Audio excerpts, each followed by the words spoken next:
Zlatko Pozderac je jedan od unuka Devlete i Nurije, čuvenog antifašiste i narodnog heroja. U svojoj advokatskoj kancelariji na cazinskoj adresi pripovjeda nam o onome što mu je njegov otac Sead govorio o djedu i njegovom bratu Mehagi, istaknutim i cijenjenim muslimanima tokom Drugog svjetskog rata. Kaže, poznato mu je da su Nurija i majka Delveta pomagali svojim komšijama tokom rata, pa i to da su od holokausta spašavali Židove. Moj otac, dakle Rahmetli Sead Pozderac, doktor, u narodu poznat kao doktor Sead, poznatiji, mi je pričao i znam da su bile određene porodice koji su i, da kažem, u doglednoj prošlosti ostvarile kontakte s našom familijom. Koliko se sjećam, bio je gospodin Levi. Koliko se sjećam, čak sam i upoznao neke njegove potomke ja kad sam bio u Beogradu. Potomak ove porodice je Hamdija Lipovača, premijer Unsko-Sanskog kantona. On je praunuk Nurijinog brata Mehage. S ponosom je uvijek isticao svoje korijene i porijeklo.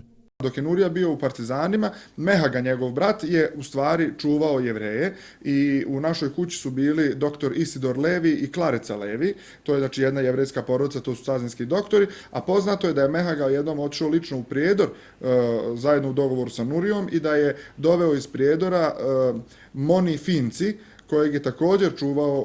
I ono što je važno reći jeste da se upravo pred muzejom holokausta, odnosno pred jevrejskom vladom, vodi postupak dodjeljivanja medalje pravednika međunarodnima i Nurijinom bratu Mehagi Pozdercu.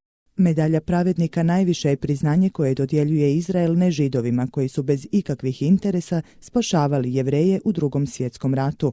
U svijetu je nekoliko hiljada dobitnika ovog priznanja, u Bosni i Hercegovini 86, a članovi porodice Pozderac su prvi vlasnici medalje pravednika na području Bosanske krajine.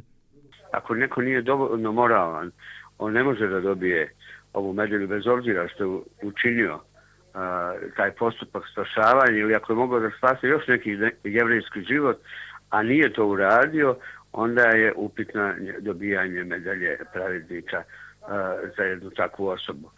Već nekoliko godina upravo Eli Tauber vodi projekt Pravednici iz Bosne i Hercegovine, koji je sastavni dio projekta 500 godina zajedničkog življenja muslimana Bošnjaka i Jevreja u BiH. Smatra da su Nurija i Devleta bili izuzetno moralni ljudi, koji su svoju ljudskost i veličinu pokazali spašavajući Jevreje. Ovo priznanje će prema njegovim riječima biti uskoro uručeno njihovoj porodici posthumno, što je potvrda poznate priče da su stanovnici Cazina na početku Drugog svjetskog rata 1941. godine brinuli o Jevrejima koji su došli u njihov grad, spašavali ih i kada to više nisu mogli uraditi, regrutovali su ih u partizane. Jedan dio Jevreja, nažalost, nije se uspio spasiti.